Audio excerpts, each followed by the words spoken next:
Hello, welcome everyone to the Leg Kick Podcast. I am your humble host, David Agabufe. Joined here by my also host, Michael Bone Crusher Asiffo. How are you doing today, Michael? You know I actually have an official nickname, although I might change it. What's your official nickname? Remember, it's the Killer because like I use a user-generated content software or something. The Killer! Get out of here! No. Yeah, remember the story? My coach, Coach Jackson, will still never let me forget it because I told the story on air, and now he just calls me Cupcake from now on. He's like, yeah. Because that's a better nickname.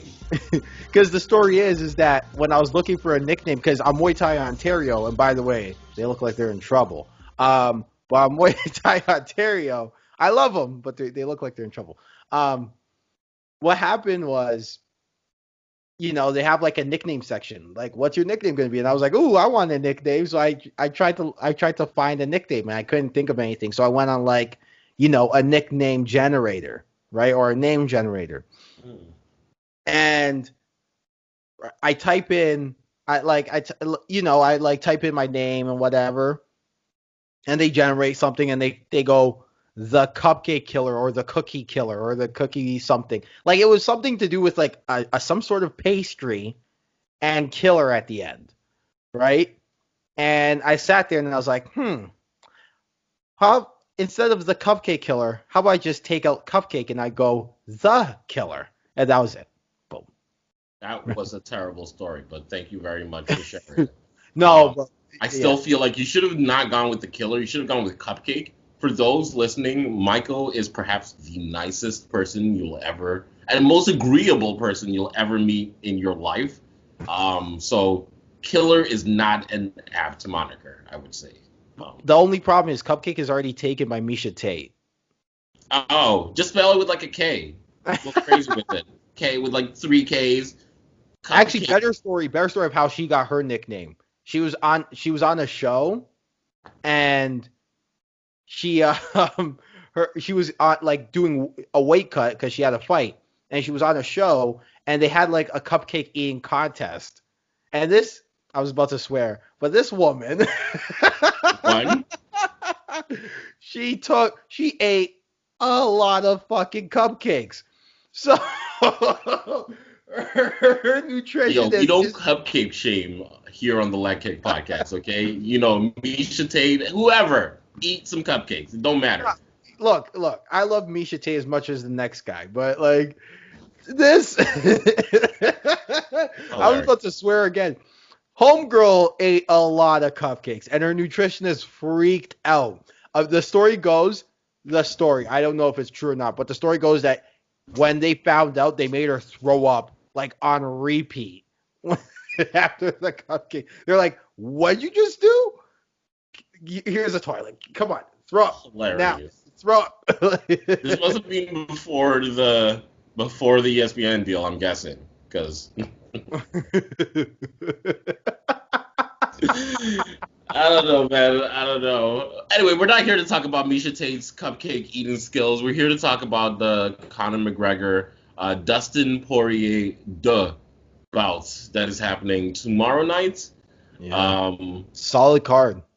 Well, let's waste no time. Let's get straight into the meat and potatoes of this card. Actually, no. There is some news regarding this card. Did you hear what's going on with the undercard a little bit? That kind of got shaken up a little bit. Is it a young gentleman by the name of Ottman Azaitar? Yes. Being removed from the card because he snuck somebody into the Fight Island bubble. Dude, I thought, when I first heard this story, I honestly thought he pulled a Daniel House. You remember how Daniel House snuck was it a worker, a girl worker or something? But he snuck a girl worker to his room in the middle of the bubble, right? And then was told, go home. They're like, go Hilarious. home. No, right? I don't. So I thought it was, at first I thought it was like, yo, he brought a ting to the room. Like, yeah, it's hilarious, but whatever. But then you hear the details and you're like, oh, this is way more nefarious than just bringing like. Wait, hold on. I got a couple of thoughts before, because I really want to actually know more about the details, because I couldn't really understand. But question: do you think he would have been? In fact, no. Like, can you go into the details first before we start making broad? So what, according to Dana White in an interview with, I can't remember the journalist's name. It was an Arabic journalist, but not it was an Arabic journalist, but he said that Ottman Azaitar and his team cut off their wristbands and were giving it to people, and one gentleman shimmied up 4 balconies to give him a bag, changed his clothes, and tried to leave, but met some resistance with the security officer. And then they caught him on camera doing what I just mentioned, shimmying up to give him a bag. They don't know what's the content of that bag, but because of that, he's cut. Wait, but they do know what's on the content of the bag. They just don't want to say, because why the hell do they not know the content of the bag? I'm assuming they know the content of the bag. Yeah, they just don't want to say. They said they don't know what's in it, so okay. I mean, we can guess as to what's in it. What do you think is in it? Let's speculate. A diuretic or some sort of PED. Okay, I was thinking more hard drugs or some kind of weaponry. I've heard weaponry. I've heard the theory that a lot of guys from the Arab world don't like Conor McGregor because of the words he used with the Habib presser. A lot of guys in the Arab world. So I can see that. I mean, Hamza Chimaev, but he's also from the Russian region, right? Like, he's Russian. And he wanted to, like, murder Conor McGregor. Apparently the story goes that he went to Ireland to fight Conor McGregor. So, I mean, look, I don't know how true that is, but, like, I can... What a story, man. Imagine that's true.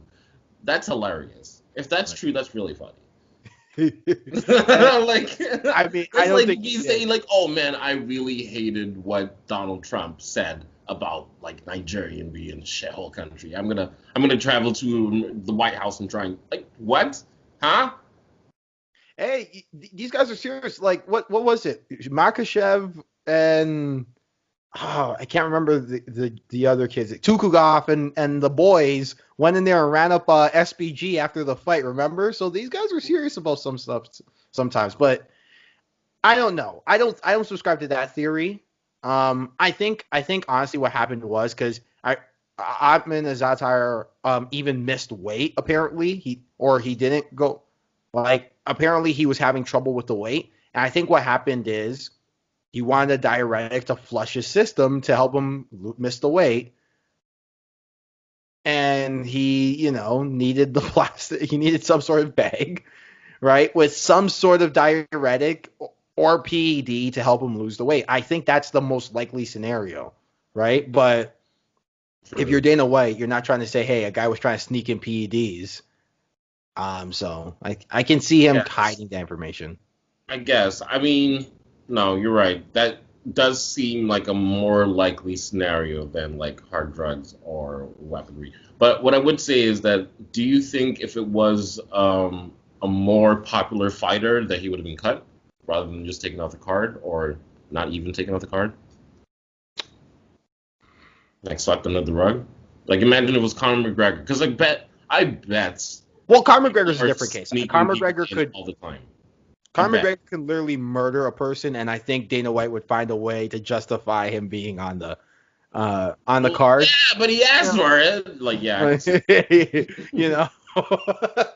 Conor. Okay, anybody but Conor McGregor or Habib, any of those two, I think would have got cut.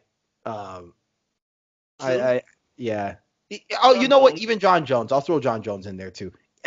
John Jones would have probably been safe too, but literally anybody else.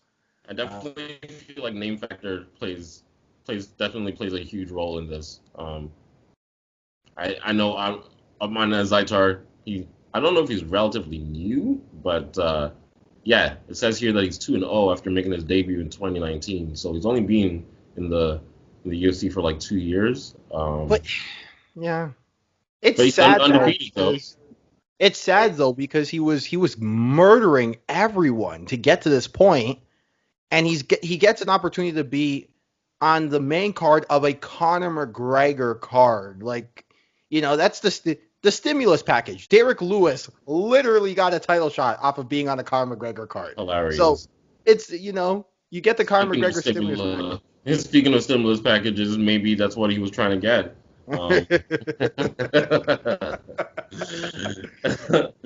Anyway, is there any other news related to this card that you want to jump into?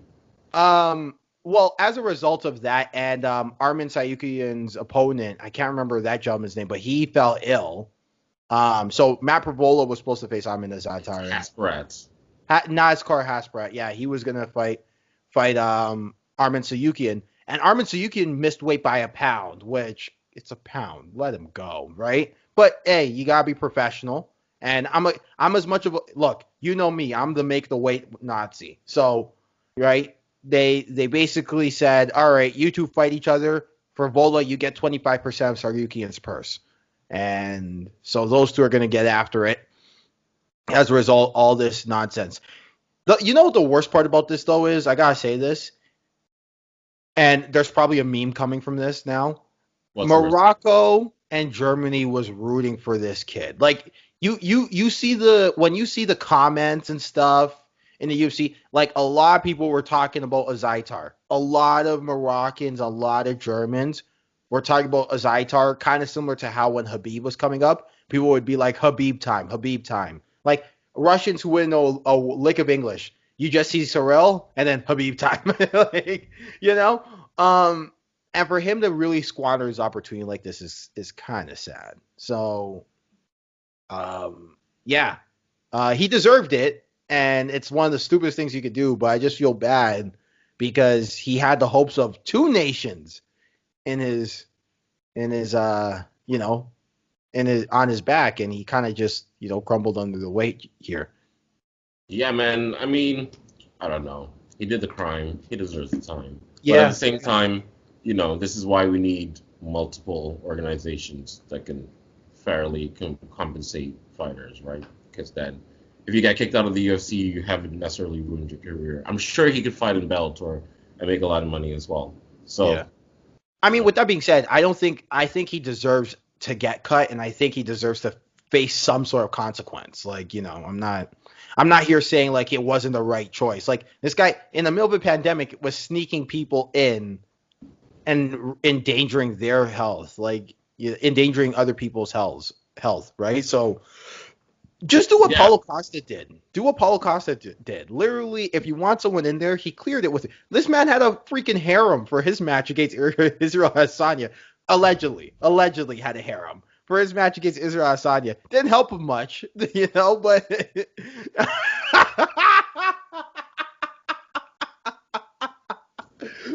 and he came in there but he cleared it, right? He cleared it with the people and they got in. So Yeah, I feel like, I don't know. I don't know how this stuff works. There's probably a limited number of people you can clear. And once again, that number is probably affected by your name factor, right? So, I don't know. It's tough to be like, okay, he could have just cleared it when maybe he had cleared it and there were like no more spaces. But then again, we don't know what happened. I just hope he gets another opportunity to fight and make money from fighting again. That's really... Not because that kid could crack. All right. Anyway, let's get into this card, man. First of all, Conor McGregor versus Dustin Poirier. Again, two different fighters, I guess, from the first time they fought. Would you say? That's fair to say? I agree. Yeah. Poirier, sorry, go ahead. Go on. No, I was gonna say Poirier's a lot more. He used to be a lot more one note in his defense. Jack Slatt made this really good point that early Dustin Poirier wasn't really as tricky offensively or defensively. He used to do this kind of abbreviated turtle shell where he'd have one hand up and the other hand as a kind of a cross shell. He still does that though. Yeah, which he still does that, but he mixes it up with the shoulder roll from time to time. Sometimes there'll be a high guard.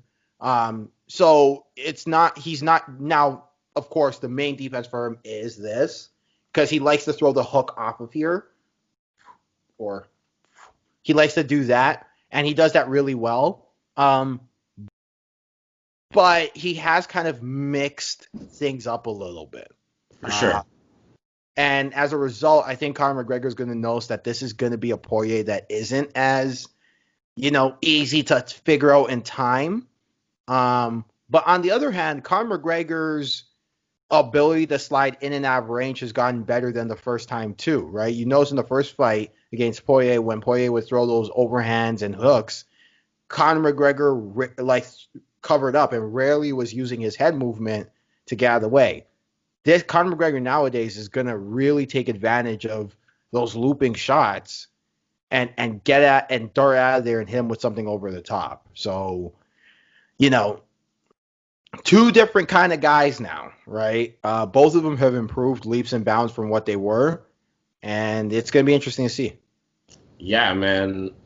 I guess I don't really have much by analysis, but I guess a question I have to ask, especially given last week's conversation, who is the better boxer out of Max Holloway and Dustin Poirier? I think Max. It's interesting because I was watching a couple of Dustin Poirier fights before this pod, and his boxing is excellent. Yeah. Like he boxes against real people like he's punching a punching bag. You know what I mean? Like super fluid, super light in the gym. Multiple, like his combos aren't like, pow, pow, pow. Like it's like pa pa pa pa. He's switching up rhythms, switching up pace. Like, man, he's really nasty with the boxing. So yeah, that's why I gotta ask. I would say they're different styles, so it's really hard to go like one for one in the sense that Max Holloway is a lot more straight shot oriented. Max Holloway's cop outs. No, it's That's not. Like saying, there's no way you can compare Canelo to Triple G. They're different style of fighters. Like, what? Okay, fair enough. They're fighters, man. All right, I'll pick one. But okay, indulge me for a second on a couple of these things here. It's the reason why it's weird is because Poirier, I would say, is the uglier boxer, right? He's not as aesthetically pleasing. If you were like a boxing coach. Because I've heard someone say something very interesting. I think it was Jack Slack, but I can't remember if it was the Weasel or BJJ Scout. It definitely wasn't BJJ Scout now that I think about it. But they said Poirier does everything. He does pretty things ugly. You know what I'm saying? Where, he'll do a shoulder roll, but like he gets the technical aspects of it down, but it's not as clean as you'd like it to be, like from an aesthetic perspective. Whereas Max, that's a different story. Max is very beautiful, like in the way he strikes and hits. But I think that Poirier does the tools and his knack for what he wants to do is better, and he has better power. So I guess I would say Max Holloway. But look, it's an MMA fight, luckily, so who cares, right? Which is the weird thing about this boxing thing. Like it's MMA. Who cares? Yeah, no, that's the thing I was gonna say, because I was thinking about the fight against Conor McGregor, what Dustin Poirier's chances are. Thinking, what's his best attribute? I would say his boxing for sure. I'd say that's what makes him stand out against like the average UFC fighter. And it just got me thinking that what's Conor McGregor's best attribute? And I would say, if not boxing, then striking or kickboxing. He's a great counter fighter. And he does really well not getting into brawls.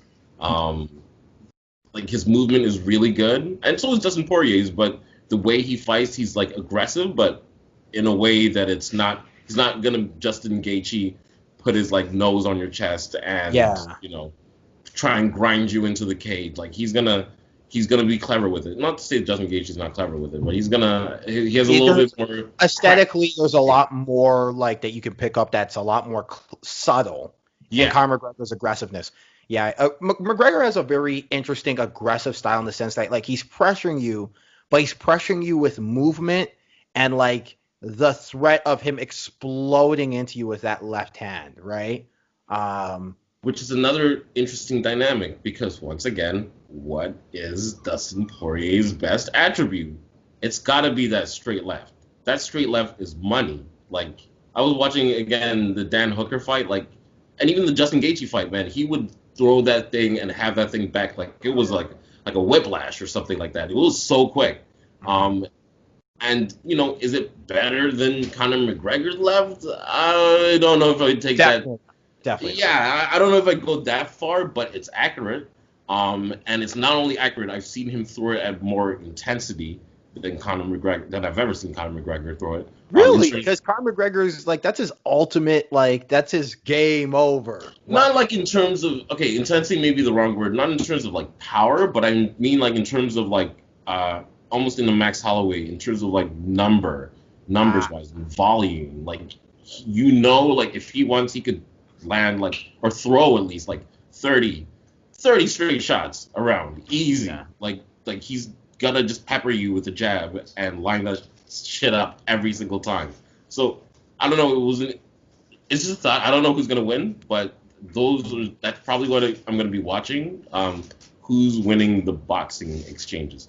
And one final point that I also noticed watching a couple of Dustin Poirier fights before this, against both Dan Hooker and Justin Gaethje, he did a great job of meeting or kind of rising to wherever the fight was at, if that makes any sense. So, well, that's the thing about Poirier is that it's weird because he is a great boxer and that's where you can hang your hat on, but he can grapple and his kickboxing awareness is good too. So like he checks He's not always the greatest checker. He elects to kind of ignore the kicks and roll with it to throw punches in, like to get inside boxing range from kicking range. But he has a recognition of kickboxing. So what ends up happening with Dustin Poirier is that while his boxing is his offense, he really is comfortable wherever you want to take it, unless your name is Khabib and it's grappling, because no one can out-grapple Khabib in the UFC, at least no one that we know of.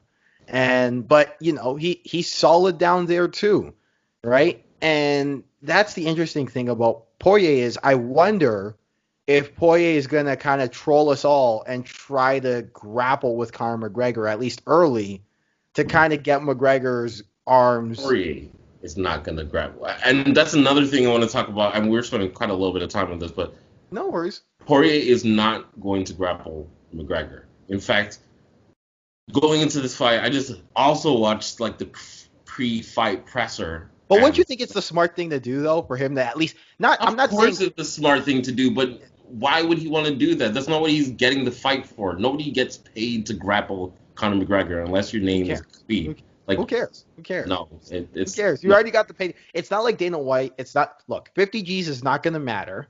He's already getting the 500K take it or leave it deal, right? I assume. Just you know, all I'm saying is single leg. Get Conor to think about it. Get Conor's arms heavy. He's gonna definitely, you know, threaten it. Do I think like that's the game plan? No. Because if he doesn't do that against like Justin Gaethje, although, you know, some would argue, a lot of people would argue Justin Gaethje has a better, you know, wrestling resume than Conor McGregor, but you know, he's definitely more of a stand-up fighter. It's not an argument. It's not an argument. But I just feel like no, it's almost definitely going to be a stand-up fight. And also, you know, watching the pre-fight presser, man, it was so friendly. It was so friendly, man. And that's not a criticism because it's a change. It's honestly refreshing from, you know, some of like the fake, hyped up animosities that sometimes comes with UFC fight, but it was so friendly, and you can tell these guys are going to go in and definitely going to throw down, but like it's not going to be like I'm here to stop what you're good at, or you know what I mean, like it's not going to be like I'm here to shut you down kind of thing. It's going to be I'm gonna show that I'm good, that my skills are better than yours. You know what I But mean? Like, like, it's gonna be like a competition as opposed to like a grudge match. look, I get that. Look. I can see a world. I always say this. Sometimes you want to know who the man is. Like, I have stories telling, like where I do it too, right? Sometimes you want to know who the man is, and I get that. But I'm just saying, the smart thing would do, like, I'm not saying BJJ Poirier is coming out tomorrow night, but what I am saying is, like a low single every once in a while. Get Connor just to think about it. In the clinch, you know what? Get Connor the pummel, get his arms heavy, and try your luck. That's all I'm saying. Because I think if they go straight up, Poirier is not going to like the answer to who the man is. For Right? sure.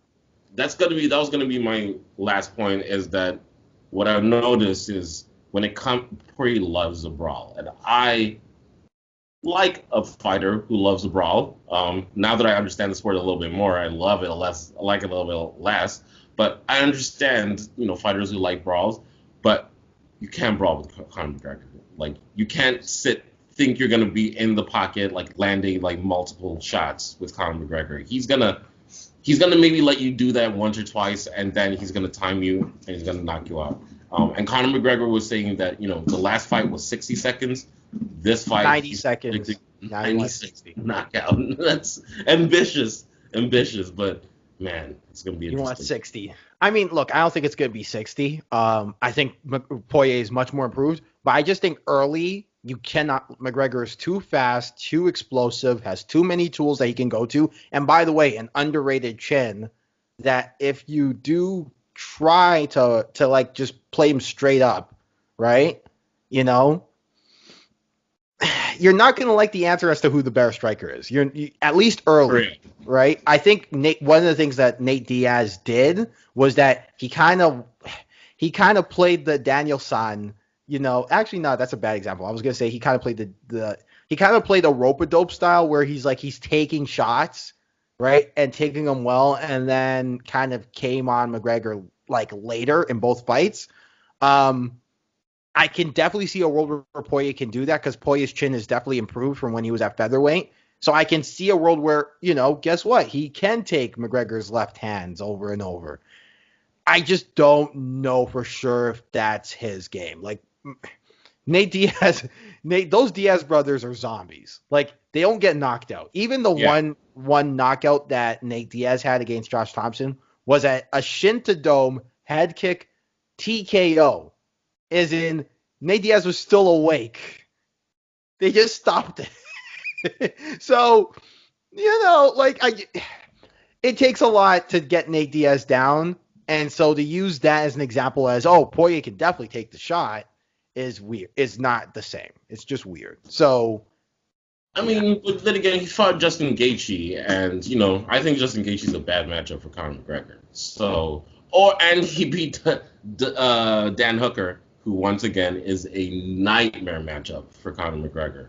So really, his 62% defense, yeah, of course. yeah, but 60 man, like Conor strikes. McGregor plays the length game. He plays like the distance game. So does Dan Hooker, and who's taller? Fair enough. I mean, I don't know. I might be wrong. No, We'll you're see. right. You got But it. I don't know. But what is going to be interesting is like what fight like plays out. Is it going to be one dictated by Conor McGregor? Is it going to be one dictated by Poirier? Is it going to be more like an outside game, or is it going to be more in the pocket trading? I don't see grappling happening. But if it does, then Dustin Poirier has an advantage, in my opinion. Yeah. Like, it's not like Connor's bad there. I'm just saying try him. Try him. You know what I'm saying? That's all I'm saying. But Okay. yeah, I guess my winner for this fight would be Conor McGregor. And I think I think he can knock out Poirier. I really do. I think so. Not sure in 90 seconds, but if I had to put my money on it, I would go with Conor McGregor. Yeah. Okay. Boy, if Dustin Poirier wins, though, he gets that Conor McGregor stimulus package. Yeah, I mean, he gets it either way. So I mean, Cerrone he's did. already a winner. So, yeah. Anyway, all right, let's move on to the next fight. All right. And I feel like the card definitely Yeah, there are definitely some fights that are more interesting than others. Dan Hooker versus Michael Chandler. How do you feel about this one? I'm not as familiar with Michael Chandler's work, so I can only speak for Dan Yeah. Hooker. Ooh, shameless plug. Shameless plug. I made a video on Michael Chandler's best and worst matchups in the UFC, or potential best and worst matchups for him in the UFC. Um, I think one of my worst matchups was Dan Hooker, if I remember correctly. Interesting. Uh, because of the length and because Chandler is very straightforward and aggressive as a fighter. Uh, that doesn't mean bad. That doesn't mean a Yeah, bad. no, it doesn't mean bad, but I was gonna say that would even be maybe even a bonus against a fighter like Dan Hooker, who like if you crowd Dan Hooker, it seems like he has a problem. You know what I mean? Like, once again, that Dustin Poirier fight is just stuck in my mind because that got devolved into a brawl, and he couldn't get out of brawl mode. Like for some reason, he was just like, man, to die, we're both gonna die. But I appreciate in the Adesanya, but man, for him, it just didn't turn out well. So yeah, I don't know. It's gonna be interesting. Yeah, like I noticed an issue with Dan Hooker's defense against guys who can get around him. They can there's no real like in the pocket defensive maneuver that Dan Hooker really goes to besides take a shot and move my head in some sort of manner. And look, it got him to being a top 5 to 10 guy in the UFC, right? So this isn't me trying to diss, but what I am trying to say though is, I'm trying to look for that video just to see if I'll. Yeah, okay. I'm gonna take a look and see if I got that right on that Michael Chandler thing. But and in the meantime, I'm just saying what I am trying to say though is, you do. I wonder if Michael Chandler has some sort of way to get inside on Dan Hooker, because if he does, I think Michael Chandler is gonna have a real good night. But if Dan Hooker can keep him at bay, like let's say he did to Ali Quinta in their fight, when Dan Hooker faced Quinta, if he can do that to Michael Chandler, which I think he absolutely can do, Dan Hooker I think will take this walking away. I agree both ways. If it stays distance, I think Hooker has the advantage, being the taller, rangier striker. Honestly, more skilled striker. But if Michael Chandler can find a way to close that distance, and make it a grappling exchange, then we're gonna have to see how good Dan Hooker's grappling is. So Yeah, yeah. right. And yeah, again, Michael Chandler, one of the most decorated, another really decorated guy to fight um, in the UFC when it comes to grappling. There's Ben Askren, obviously, who's decorated. Damian Maia, who's decorated. There's a So lot of guys nowadays, like a lot of guys a nowadays. lot of good grapplers. Yeah. Yeah. Like I Um, feel like each guy coming out is a D1 wrestler or D2 wrestler or All American this or a former gold medalist in this. Isn't there like some random 40-year-old Danish guy who was like a bronze oh, gold Mark medalist? Madsen. Yeah, man. There's so many of those guys. Or am I hating? Or No, what was the no. other guy who's the Russian guy who's a world sambo champion? There's a bunch of world sambo champions, if I'm not mistaken. Yeah, no. Look. It's they don't call it the best base in the UFC for no reason, right? Oh, for the You're record, right. Dan Hooker was not on that list as people, but I think it's a tough one because the city kickboxing camp has really developed a way to develop takedown defense without actually using takedown defense, Mhm. which is weird. And it's through distance fighting, feinting, and angle movement and angular movement, right? Getting angles on guys. Izzy does it really well. Surprisingly, Alexander Volkanovski does it. Um, being a shorter guy, which is why I was trying to instill in some of my students, some of these shorter guys who take a lot of punches. I'm like, you don't need to take that many to get inside. You can, but Dan Hooker, I think, is also another guy who, again, no Israel Adesanya, but he's another guy who can do that and has good feints and has a really good ability to switch and strike at the same time, particularly with his straights. And I think if you're tricky, I think the trick against Michael Chandler is to be tricky, which is weird to say. So yeah, and that's something that the city kickboxing guys are pretty good at. So I have faith that that Dan Hooker's going to come out in this one, but we'll see, man. If Michael Chandler wins this, then he has to be right up there in terms of who's up for the vacant, I guess, lightweight title. So, yeah. Oh, real quick, did you see the dig that Dan Hooker said about Charles Oliveira? He was like, "Could you believe Charles Oliveira said he couldn't make weight in time?" No, I didn't hear that. He was like, he said something along the lines of like, I took this fight against Michael Chandler because I'm like everyone else said no, right? And no one wanted to risk their spot. Charlie Olive said he couldn't make weight in time. Could you believe that? I got a broomstick sticker than that guy. He said hilarious. I was dying. Charlie Olives. But that's the kind of trash talk I actually do like. I think old school UFC doesn't get a lot of credit for how much trash talking there was, A, and B, it was a subtle, funny trash talk. Like, yeah. I like trash talk. I don't think trash talk should go anywhere. Yeah. Like, I think we need trash talk in the game. And I even would go as far as saying, like, guys like Colby, we need Colby. Like, we need guys who are going to push the envelope and get us being like, oh, that's not acceptable. See, my problem is not even Colby from like a trash talk perspective or even from a Donald Trump perspective. It's just that like, no, he's legitimately saying racist things. Like, remember the one thing he said about Kamaru Usman's father? Like, I was like, Yeah, I mean, some of the stuff he says goes over the line. But once again, we need people like that. We need people to go over the line so that we know where the line is. But the other problem, too, is everyone trash talks the same way, That's true. Like, that is true. Dominic Cruz is his own guy. The reason why he works is because he's his own guy. Daniel Cormier is his own guy. Like, find out what your personality is and work with it. Like, don't be, Conor McGregor the entire way through. It's easier said than done, man, when it's your career and being yourself could cost you opportunities. You know what I mean? Like, maybe you're a humble, quiet guy like a Leon Edwards, and being yourself, even when he's trying to be interesting, like, he's not very good at it. Exactly, man. Like, yeah, look, I'll say this. George St. Pierre said like maybe 2 lines of trash talk.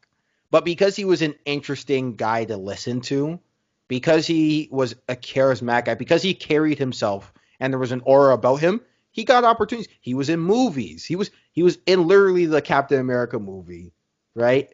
Right away. He was doing commercials. He was in endorsements. He was on sports radio. He was on television, right? So there is a third way, I'm saying? There is a secret third way to be in the UFC where you can be you, but you can also be interesting without even having to say a lick of trash talk at the same time. Yeah, but then not everybody is George St. Pierre. Like, you got to be like, not have a loss on your record. Or you become like a, no disrespect, but like a Stephen Thompson. Stephen Thompson's a great guy. And he cuts a decent promo. Like, he's interesting to listen to. But right, and he has a very successful YouTube channel. So yeah, I've actually seen it. Him and Sensei Seth do a couple fun things too. So by the way, Seth is Sensei Seth, though. Like, let's be real. Or no, but you can even like Adesanya numbers. Yeah, but you can carve out your niche, right? So when he goes on South Carolina radio or something, people know him. He's a name. So my thing is like, you don't have to be that. Like, you can make money. Right? Not Conor McGregor money, granted, but you can make money, not having to be either, but still finding your personality, right? Finding your niche. I want to do an analysis, and we can do this for another pod because there's still a few fights to get through. An analysis of like the top 20 PPVs in UFC history and look at how many ones where the A side was a heel. Because I have a feeling like the heels in UFC get paid more, but I need to do some like statistic analysis. Fair enough. For that. Fair enough. Yeah. Anyway, Moving on, next fight, Jessica Evil Eye versus Oh Jojo God, Calderwood. I'm so Fight glad you brought to this up. see who gets beat up by Valentina Shevchenko next. No disrespect to these women because it's not that I'm there's I'm nothing to be so I'm ashamed about so getting beat up glad you by brought this up. Valentina. I'm so glad you brought this up because I want to just lay my ashes on fucking Jessica I. Did you see this interview she said the other day? Did you hear about this? I did not. Please, enlighten me. Okay. So someone asked her, "Hey, are you concerned about missing weight since she missed weight like the last two fights?" Right? And she goes something along the lines, I'm paraphrasing, of, I knew this question was going to come, but you know what no one asked me? They never asked me, "Are you okay?" after I missed weight, I shouldn't have, like, the state I was in and how hard I worked to try to make the weight. I honestly shouldn't have taken that fight. Just the way my body was feeling, I should have pulled out. I was like, okay, then why didn't you? Why didn't you? Okay, this is why I get upset about making the weight. It's not the guys who make the effort and take accountability for missing weight that I get upset with, right? Armin Sarukian, he gave it a shot. He was 157 pounds. The limit's 156. He tried his best. What can you do? He gave it 26%. I think 1 pound's a little ridiculous, but you got to be a professional. So he gave it the 25, and what are you gonna do? Jessica I, right, missed weight twice because she didn't do her job. She didn't do the right things. She signed on the dotted line. She will come to the fight at 125, 126. There's a pound allowance. She signed up for 126. You signed up for 126. And as a professional, on Friday morning, you come into the scale at 126 or you forfeit 25% of your purse. That's it. That's it. Right? And if you are not feeling up to it, you know what you do in your job when you cannot do something, when you cannot come to work, you call in, right? You call in. So you know what you should have done? You should have called Dana White or whatever, or Mick Maynard or whoever you have on your phone, and you say, I'm suffering an injury. I cannot come in. That is what professionals do.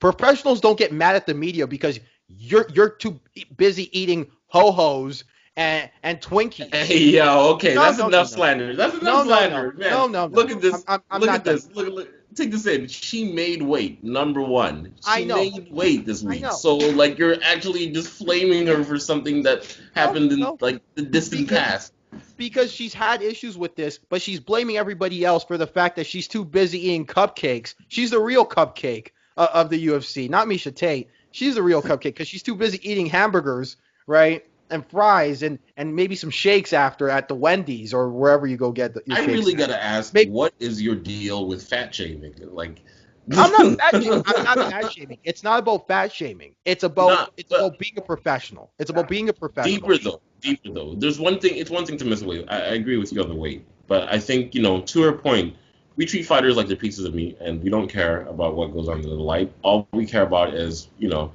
Can you? are you on weight to beat the living daylights out of this other person? And I sometimes, as an athlete, I can get how frustrating, kind of like the Kyrie Irving thing. I can get how frustrating it can be to answer questions to the media who don't really know what's going on and they don't care and they're going to misreport it anyway. So, when you get asked a But you million see, times, this is my hey, problem what do you as a think about I used to work as a beat reporter, and this is my problem with athletes as well. And you know what? I can't lie. I can understand this. You don't say thank you to the beat reporters when they write something nice about you. You don't say thank you to the beat reporters for giving you press when they come to every game, even when it's inconvenient, or every fight, even when it's inconvenient. You don't say thank you to the press for giving you the time that you need. But then you want to slander them for asking legitimate questions because you've missed weight for two straight fights. what can I say, man? Athletes are misunderstood. Look, my camera's fixed, which is crazy. Whoa, I whoa. know, it's spooky, man. Anyway, yeah, Jessica, I come She's an here to idiot. the leg kick. No, she's an idiot. No, come here to the leg kick. We will ask you how you are doing, and not in like a No, weird, look, sexual way. In like a, we care about you as an this isn't a athlete and leg as a kick human thing. No, being. hold on. This isn't a leg kick thing. This is a Michael T. Asiffo thing. Jessica I is being an idiot. I'm sorry. I've no make the weight. If you Why? can't She make the made the weight, weight, Michael. she She made the made the weight. weight. She made the weight. But You're ranting over something that didn't happen. no, but here's my thing is that like she's like, "Oh, I wasn't okay," and she's trying to get sympathy. No one This isn't a sympathy thing. Don't twist it around like it's a sympathy thing. This is a you're not doing your job as a professional thing. And you want to know why you got away with it? Because you did your job as a professional now. She's an idiot. This is a Michael T. Asiffo thing saying, make the damn weight. And remember how I was the one who felt bad for her when she did make weight against Cynthia Calvillo because she was crying on the scale and was half a pound over. Remember that was me, right? So it's not like I'm here being like too much of a Nazi to say, okay, you gotta be on this way at this time, right? I'm just saying, don't slander other people for you not doing your job. It's not slandering somebody for her not doing her job. It's her saying you're focusing on this one, or you're focusing on this thing that I did bad. I don't know. For me, I get it. Like, fighters are treated like pieces of meat. I, So sometimes they're gonna buck the system, but your beef is not with the media, Jessica. I do agree with Michael on that. It's not with the media. It's with the UFC, I guess. I don't know, but don't blame the media for doing their job. They're just reporting on the facts or reporting on at least what's in front of them. So, yeah. Yeah. Anyway, And Jojo Calderwood wins. Okay. I think so too. I think she, is Jessica a grappler? I don't think so, right? She can grapple. I think that's her mode to victory. Yeah, Here. for sure. But 'Cause if she tries to stand up with JoJo, like that's gonna be a long, long night. the Scottish Queen of Bees. But not as long as she stood. I was gonna say she stood with Valentina, but yeah, let's move on. Let's move on. Do you want to talk about this Andrew Sanchez fight? Like, I kind of don't. No. All right, moving on. Amanda Hebas. Yes. I actually think she's gonna be real good someday. All right, take the floor, sir. Yeah, no, she's gonna be real good someday. Like the thing about Amanda Hebas is that like, yeah, like, I think the UFC has a habit, like for all the good they do for women's MMA and women's marketing, women's sports marketing in general, because I think they're one of the few organizations that actually do it serviceably well. The one thing they do is they push pretty faces too fast too soon. And I'm glad that when they have one in Amanda Hebas, who by the way is like a very great interview, like a very lovable person, they're they're not kind of giving her the whole enchilada too fast. They're building her up and facing serviceable competition, but not giving her like Wei Li Zhang all of a sudden. They're building her, and I like that. And I think she can be among the. Right now, it's the three queens of the strawweight division with obviously Wei Li, Joanna, and Rose. Um, I think she can be that fourth queen who comes up, but she still needs a little bit of seasoning. And they're doing it here with Marina Rodriguez, who's a very capable striker. Not as good on the ground, but very capable striker. And it's going to be interesting to see how Amanda Hebas kind of deals with the minefield that is Marina Rodriguez's striking in this fight. Okay, I'll have to take your word for it and watch the fight. I think I'm watching Amanda Hebas. Not sure about Marina, but I can't really say any of their fights have stood out to me. So I'll be watching. Is there any other fights on the card you wanted to talk about? I know there's the Saryukin fight against Matt Favola. No disrespect to either gentleman. Brad Tavares versus Antonio Carlos Jr. Well, I don't want to talk about either one. I think kudos to Saryukian and Favola kind of just like stepping up and giving each other a payday after what happened to each of them. It's not always easy to just take a fight literally on 24 hours notice, right? But they did it, And congratulations to both of them. And I know Frivolo's going to get an extra bump in his paycheck because Saryukian missed weight. So good for him. Also, Khalil Roundtree sighting. Yeah, that's the one I wanted to talk about. Well, not talk about it because I don't know who he's fighting. I'm going to be honest, but this has to be a make or break fight for Khalil Roundtree, right? Well, I think Khalil Roundtree already has one foot out of the door, or at least when he was talking. The thing about like when you fight, like look, let me peel back the curtain. There are times I'm not even sure I want to keep fighting, you know, because it's such a stressful process and the thing people see, oh, you training, maybe they see like you working out, but they don't know the exterior is like your girl wants to go on a date and you can't take her somewhere too fanning because you got to cut weight, and so she's mad, and like for example, or you're running and you're hungry and you're at work, right?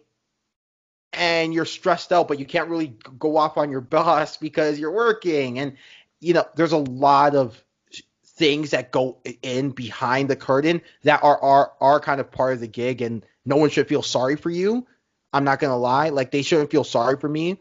But, when those things add up and you have to do it over and over and over and over and over and over and over again, I can see how it can be when you do lose, you can be a bit emotional and be like, what, I'm done, right?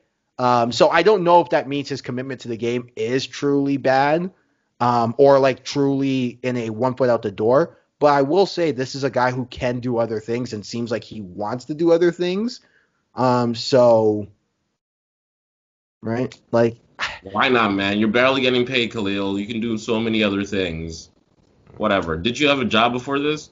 Like, was this like a hobby? I'm pretty sure like it was like a library tech or something like that. Worked like IT or something. yeah, like he had a relatively good job in IT or something. I can't remember, but yeah, I'm pretty sure. And he was like over 300 pounds and lost a bunch of weight, and now he's fighting it too. Like, we've heard the story, but man, I don't know. It's tough. I'm a big fan of quitting. I think more people should quit things. I think too many people are ingrained with this mindset where they're like chained to a craft forever, and should they ever waver, then somehow that's a mortal failing. Like, no, forget that. Like, man, you can pivot, do something else that doesn't make you any less of a human, less of a fighter. It doesn't make you any less of anything, man. If your heart's not in it, then switch. But if you think you still got a shot in it, then, put your 100% into it, right? And I think the problem with Khalil is that he's had some tough matchups, like Johnny Walker. I'm struggling to think of another one, but he's had some tough matchups. Kuchalaba's no joke either. Like, yeah, man, he's had some tough matchups. Gokhan Saki, they threw Gokhan Saki at him. Like, he beat Gokhan Saki, though. He beat Gokhan Saki. Yeah, he did, but it's Gokhan Saki. Like, I mean, but let's be honest, though. It was like Gokhan Saki. You know what I mean? No, he's on the like, come on. I mean, he's one of the greatest kickboxers to ever do it. So, but, Yeah. When? Yeah. Anyway, look, we're moving on. We're not here to besmirch the name of the good name of Gokhan Saki. Hilarious. I'm late to this, but do you know Agbaire Hari lost recently? No, I didn't. What happened? He lost to some Nigerian, a Romanian dude. Like, really? He got knocked out. Yeah, it was crazy. Like, he was winning the fight, and he lost. His name was like Benny Adebuyi. Watch it. It's actually pretty interesting. It's like on YouTube. Yeah. Like, yeah. Anyway. Well, you know what? That's interesting because, like, that's the weird thing about kickboxing as opposed to, like, Muay Thai. Is Muay Thai, you could kind of sap the explosiveness out of somebody, whereas in kickboxing, because the clinch is limited, they can kind of just conserve themselves in the clinch. Pretty much. Yeah, that's Agbaire Hari is so.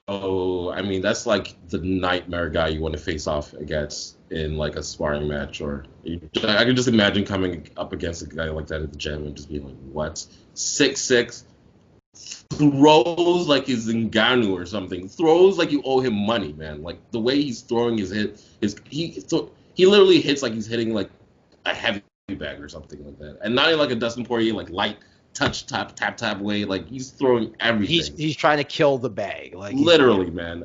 And he doesn't get gassed, but this dude did well, played smart and eventually caught him. But yeah, anyway, random thought. Shout out to Khalil Roundtree. Hopefully he wins that fight. Yeah. I don't know if we talked about the midweek card. Do you have any brief thoughts about that?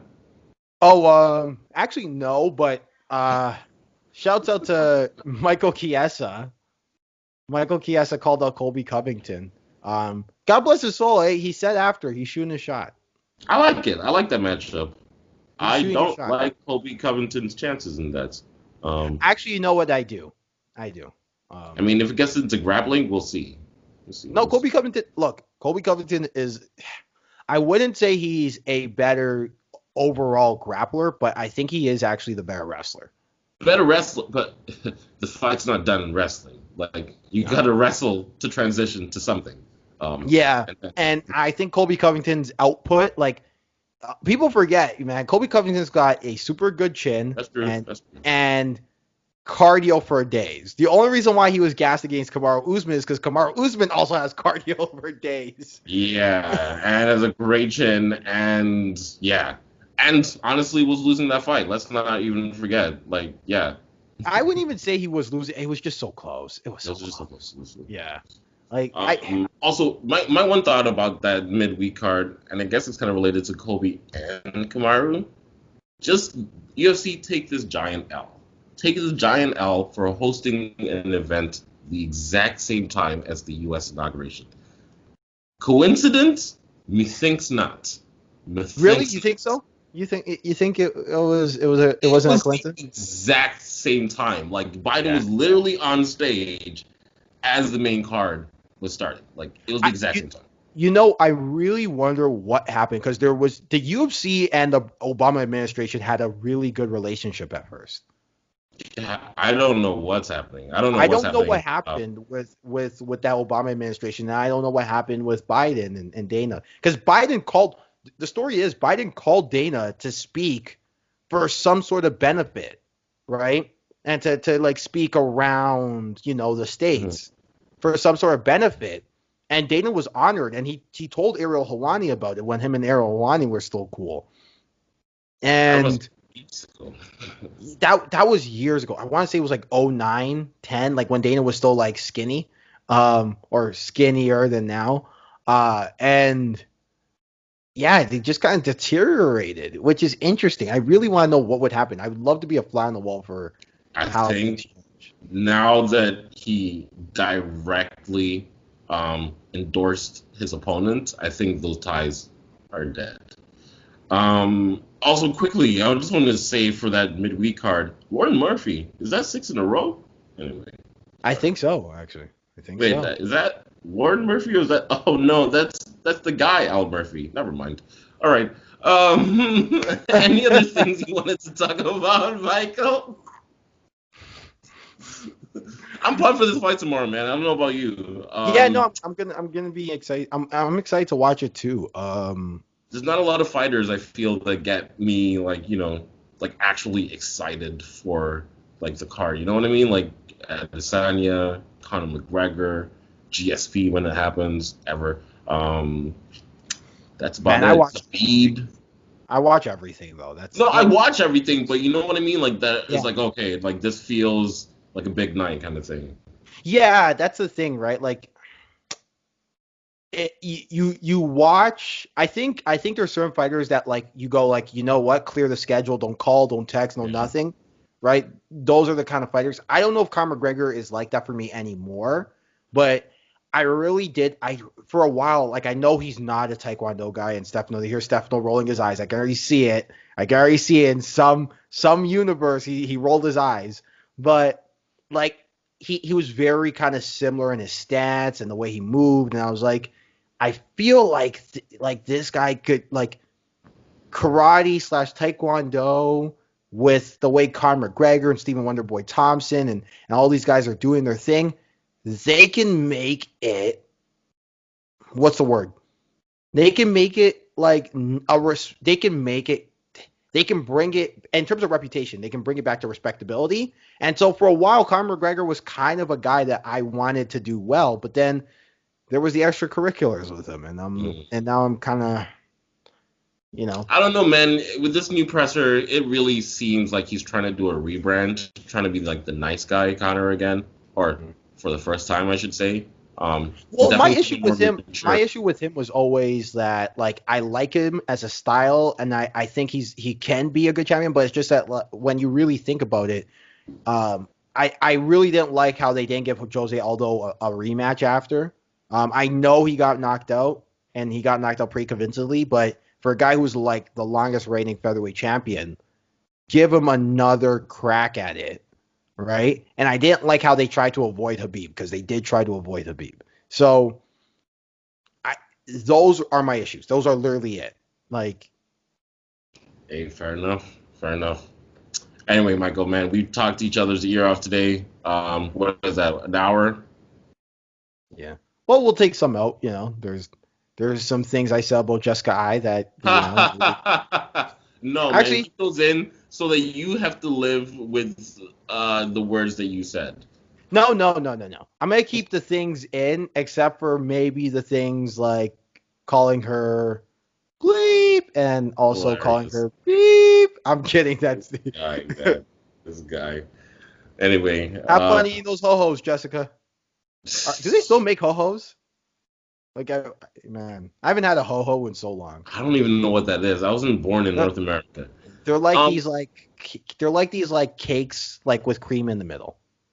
Man, those sound delicious. Yeah. Anyway, Michael, please take us home. All right.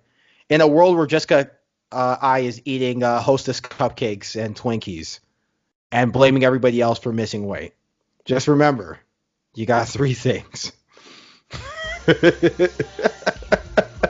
That's not even close to what happened, but go on. 3 things. You're right. In a crazy mixed up world where Jessica I was eating a nice juicy Wendy's Baconator and sea salt fries, and then missed weight and then blamed everybody else. Remember, you got 3 things. You got life, you got family, and you got Jessica I missing weight. We love you, Jessica. Don't listen to this guy. Not Michael. Hilarious. I have no time. But you have this podcast. Later, everybody. Peace out, guys.